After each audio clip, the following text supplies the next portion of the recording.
Génesis y proyección del neoliberalismo. Una lectura analítica del pensamiento hegemónico del siglo XXI se llama el libro que estará presentando el lunes próximo el licenciado Álvaro Olmedo con los presentadores Oscar Pedro Rivero y Daniel Hinojosa Bravo. Reitero, este lunes 2 de junio a las 18 horas en el Salón de Actos de la Facultad de Sociales, ahí en el CUIM.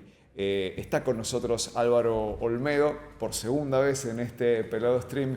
Gracias por acompañarnos, Álvaro. No, gracias a ustedes por la invitación. Bueno, y acá está el libro, estaba hojeándolo en el corte.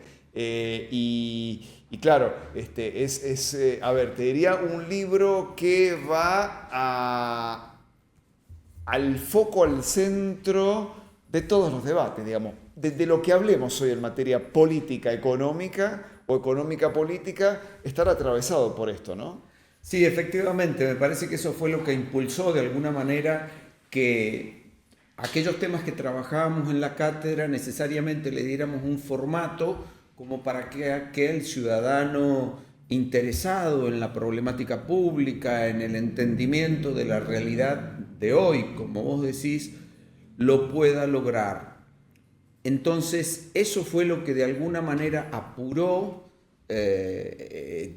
la compilación de todo ese material y el ordenamiento de todo ese material que de alguna manera trabajábamos en la cátedra, pero la idea fue no darle una impronta tan académica que quede tan encerrado, sino por el contrario, también poner un piecito en la ciudadanía, Claro. en aquellos que interesada o desinteresadamente quieren entender qué es lo que está pasando. Bueno, esto me parece que es el material y esos son los destinatarios. Bueno, desde el título del libro hay una perspectiva histórica y con anclaje en el presente. Cuando vos hablas del pensamiento hegemónico del siglo XXI, estás diciendo eso, ¿no? Que hay como un imperativo. Es como que el siglo XXI se explica desde y hacia y por el neoliberalismo, ¿no? Sí, efectivamente. Si bien es cierto que el siglo XXI no comenzó exactamente con esta hegemonía, digamos, tuvimos lo que se le llamó la primavera latinoamericana fundamentalmente, ¿no? Barack Obama tal vez se descuidó y nos dejó que florecieran algunas flores por ahí, pero rápidamente el neoliberalismo y el poder imperialista advirtió esta posibilidad del florecimiento y entonces desembarcó sobre todas las estructuras económicas, políticas, culturales, etcétera, de Latinoamérica y del resto del mundo en general, por lo menos del mundo occidental, claramente con una hegemonía, es decir, con una imposición tan categórica que prácticamente no deja lugar a otro pensamiento, lo descalifica, lo minimiza, de manera violenta inclusive lo pone en un lugar casi de desecho o de antiguo, cuando en realidad es absolutamente el mundo, por lo menos oriental y gran parte de Europa, demuestra que es un pensamiento absolutamente vigente. El otro, digo, o los otros pensamientos. Porque uno de los juegos que hace el neoliberalismo es ponernos en la falsa dicotomía de liberalismo o comunismo. Esa es una de las grandes falacias. Exacto. No entender que en el medio hay una multiplicidad de modelos, de alternativas, de formas políticas, como digamos la de los países nórdicos, como la misma China, donde hace una mixtura de comunismo y capitalismo, que uno podrá criticar, uno podrá decir me gusta más o menos, pero no podrá decir en términos de eficiencia económica que no dan resultado. Son extraordinariamente eficientes al punto tal que están prácticamente igualando y en algunos casos desplazando esa hegemonía marcada del capitalismo norteamericano. Mencionaste tres ejes ahí que quiero reparar en ellos, porque hablaste de lo político, lo económico y lo cultural. Es mucho más que una cuestión monetarista, avanza hacia estas otras dimensiones, ¿no? Sí, efectivamente. De nuevo, acá lo que se quiere hacer es hacer creer que toda la realidad es una realidad económica. En realidad esa es una visión economicista o es una trampa dialéctica para, desde la economía, arrinconar al Estado, por un lado, para minimizarlo en su capacidad de decisión, de control, y que sea el mercado el que decida, y por otro lado, a través de distintos mecanismos culturales, lograr que la sociedad sea parte de todo este esquema economicista. La globalización, como la primera embestida muy fuerte que dio el neoliberalismo en los años 90, no ha cedido, pero ha avanzado con otras formas, como el capitalismo de la vigilancia y ahora con la inteligencia artificial. Creer que la inteligencia artificial es inocua, inofensiva, que no tiene ningún interés o destinatario, bueno, es no entender cómo funciona. Claro. Entonces, todos estos son mecanismos con formas tecnológicas de las que se vale el neoliberalismo para seguir manteniendo o acrecentar esa imposición. Álvaro, hay una infinidad de aspectos que vos abordás, entre ellos la distinción entre liberalismo y neoliberalismo, que me parece que es importante porque en algún punto se terminan confundiendo, ¿no? Vulgarmente se termina confundiendo una cosa con la otra. Y esto es viciar el debate, ¿no? Bueno, efectivamente, hay que hacer alguna distinción, si bien es cierto que la palabra neo le está poniendo una impronta, está diciendo, bueno, esto no es exactamente lo mismo, hay raíces muy profundas que tienen que ver con que, por ejemplo, el mercado se regula por sí mismo, sí, sin la intervención del Estado, todo esto se mantiene, es decir, ese espíritu. Sin embargo, el liberalismo puro le daba al Estado un carácter de ausencia casi total, ¿no? Es decir, decía, no, usted no tiene que intervenir absolutamente para nada. El neoliberalismo lo que advierte es que ese sistema de acumulación asimétrica no se puede mantener por sí mismo. Entonces llama al Estado para dos funciones fundamentales. La primera de ellas es la represión, es decir, frente a cualquier manifestación social que esté en disconformidad con el sistema, en el espacio público, por supuesto, llama inmediatamente a que el Estado reprima. Lo vimos con toda claridad en los procesos militares que comenzaron en el 76, que fue la inauguración del neoliberalismo en la Argentina, pero también lo vemos hoy. Es decir, cualquier manifestación en contra del sistema es reprimida. Y la otra función fundamental que le otorga el neoliberalismo, que no le otorgaba el liberalismo, es la función ideologizante. Es decir, ¿por qué se supone que un sistema asimétrico que genera acumulación en unos pocos y que genera desposeimiento o que genera una pérdida de salario o de ingreso en las grandes mayorías, ¿por qué se supone que se debe mantener? Bueno, ahí hay una función ideologizante del Estado, ¿no? Que empieza desde la escuela en adelante, ¿no?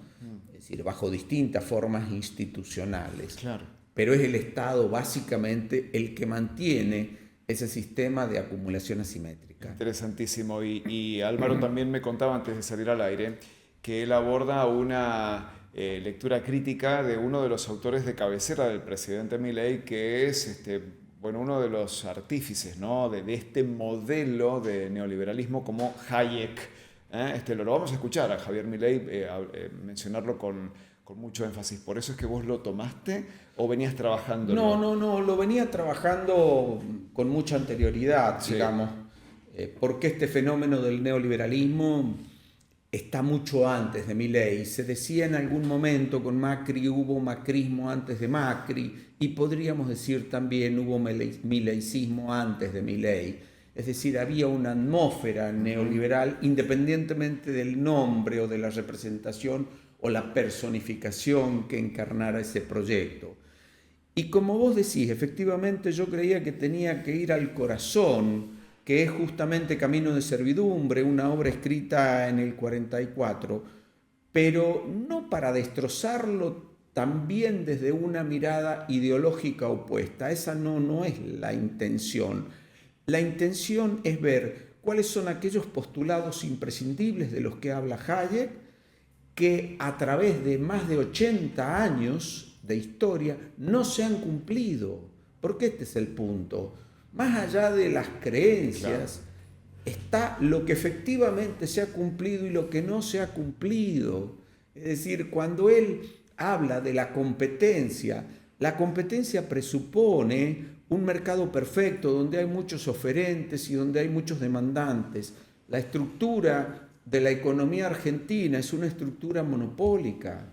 Entonces, pensar que se puede aplicar ese principio sin la intervención de alguien que defienda a los consumidores es una falacia, es una trampa, solamente para permitir que los oferentes, es decir, las grandes empresas, sean las que determinen no solo los precios y las condiciones, sino también las formas de distribución. Entonces, ahí es donde hago hincapié, es decir, en todas aquellas contradicciones o paradojas insalvables que están contenidas en Camino de Servidumbre, que a la luz de 80 años de historia podemos demostrar que no se han cumplido. Entonces, bueno, esto es el aporte que hago para el debate. Reitero, no valiéndome ni desde una posición ideológica ni de los que dicen los detractores de Hayek, sino yendo a la fuente, al corazón del neoliberalismo, que es este libro o esta obra fundante llamada Camino de Servidumbre. Te estoy pidiendo futurología, ¿no? Pero cuando vos definís el neoliberalismo como el pensamiento hegemónico del siglo XXI, bueno, hemos transitado ya un cuarto de este siglo. ¿Ves que hay alguna posibilidad de dialéctica pendular, es decir, que venga un contramovimiento, una reacción a este pensamiento tan hegemónico? Bueno, al respecto hay distintas posiciones, efectivamente adentrándonos en el campo de la futurología. Algunos dicen que va a venir necesariamente una contrarrevolución de los pueblos hastiados de ser casi segregados, ¿no? Sin embargo, yo no adhiero mucho a esa posición. Yo digo que vamos a tener neoliberalismo por mucho tiempo más, porque ha aparecido lo que algunos autores, como Merlín, dice que han ganado la subjetividad.